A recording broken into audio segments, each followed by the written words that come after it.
Welcome back to the Gardening with Joy and Holly radio show. Thank you for being with us today. Time for your garden questions, our garden answers. You got a question, you can certainly send that over to gardentalkradio@gmail.com. That's gardentalkradio@gmail.com. Or you can give us a call on the Proclamation Hotline brought to you by Proclamation Goods.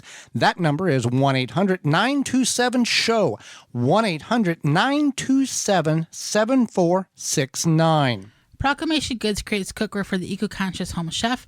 Their pans are non-toxic, have a lifetime warranty, and are made in Wisconsin. Their award-winning stainless steel Proclamation Duo cookware set is a 12-inch skillet and a stock pot that doubles as a wok. Best of all, the skillet and stock pot hinge together to form a Dutch oven.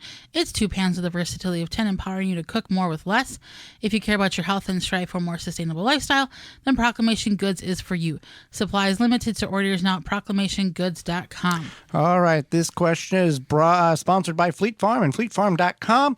I was wondering why I have no nuts this year on one of my black walnut trees on the property, and the other one did quite well. Any advice on what is going on? Well, occasionally walnuts will not produce any fruits during the growing season because of stressors such as drought, pests, and lack of nutrients. Also, I'm assuming probably lack of pollination as well. It depends, yeah, but just because you think the tree looks good, take a closer look. There's additional problems going on because a pest can be at the very top of the canopy and you don't see it, and it can have dramatic effect on the production of that tree. The age of the tree has, all of these, there's many factors for that. All right, Holly, you want to read Dustin? Dustin writes in about hostas and his challenge with them. Dusty says... Dusty. Sorry, I apologize, Dusty. I can't get rid of hostas that's been here by the previous homeowner. They are almost as bad as crabgrass. I dug them out. But if you miss any roots, they keep coming back. They're so aggressive. I don't use herbicides, so I don't know what to do. They're creeping into the grass. For this reason, I really don't care for hostas. This one gets purple flowers and narrow dark leaves. I was given a lime green one and called... I'm concerned about... all of it. I really don't like hostas. They're not attractive. Basically, any ideas how to get rid of them? Yeah, they spread like crabgrass. They're spreading like crabgrass. Okay, so a couple of things here. Obviously, you don't want to use a glyphosate. You've made that clear. There are organic means like Nat Green products, No More Weeds. It's a vinegar, horticultural grade vinegar that will continue to burn back the plant, and it will die eventually. You can use Green Thumb 10 to save 10% off your purchase. That's more anymore, but yeah. Use coupon code WEEDS and buy 3 1-gallons and get the 4th gallon free. You can also use black plastic. As they come up, you continue to cut them back, and eventually you're going to stress the plant out so much that it uses up the energy in the tuber, and it's going to do that. The other challenge that you have is in the spring, as they're coming up, continue to dig them out. Dig them out. There's going to be a lot of tubers in the ground, so this is going to be a very lengthy process. Oftentimes, people will advise using a glyphosate that will suck it right down to the tubers, kill the whole plant away, and then that's it. But other people have a different thought process on the damage in which glyphosate or that weed killer can do for your property. So the consistency, this may take 2, 3, 4 years in order to get this done. But being on top of it, digging them out as they come up, chopping them off as they come up, covering them up with black plastic and kind of solarizing the ground and killing them that way will also potentially do what it needs to do. That's the best we can do. Absolutely. So another question is, my leeks are not very tall or thick. Can I let them overwinter and harvest in the spring? Yes. Yes, you can. But here's the caveat. You want to either, if you've got problems with rabbits or deer, you won't have leeks in the spring. They will have mowed them down to the ground.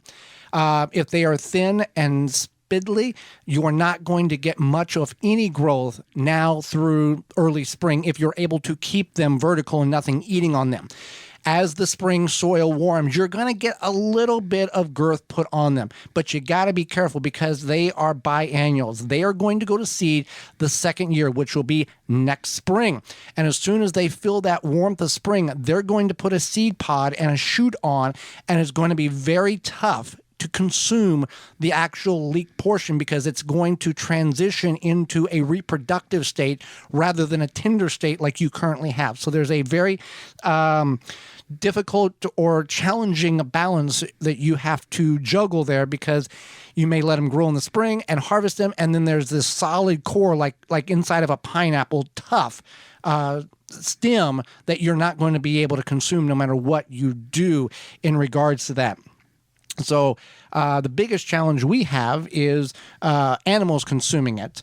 So if you can keep that, but giving you the advice that the right answer, and you can choose how you want to explore that right answer. So I would like to pickle peppers that I have harvested, Holly. They are green. I like to pickle them when they change colors, when I leave them on the counter for 2 to 4 weeks. Most of them will change a red, yellow, or orange. However, I do know that when you want to can the freshest produce you can. Is this safe to do, to let them set for several weeks to ripen before pickling them, Holly? Yeah, you can let them ripen. That's fine. But as they ripen, they're going to kind of shrivel because they're not on the. Typically, you would let them ripen on the vine. We're setting them in the kitchen for 2 to 4 weeks. The rule is freshest best for canning. Right. So yeah. With that being said, you want to watch them. If they're starting to get shrivelly looking, that's not good. So they might not ripen, and then you would have to find an alternate use for them. Mm-hmm. Or some people take those green peppers, creamy pepper soup. You can make some soup. Sometimes they'll just take them, chop them up, put them in the freezer, and then add them. You don't even have to like parboil them. You can just take them out of the freezer and add them to, your mirepoix when you're cooking stuff, stuff like that. So, you may not be able to pickle them this year, but you can definitely put them in the freezer and use them for your sautés and, soups or whatever. For more information, please visit thewisconsinvegetablegardener.com.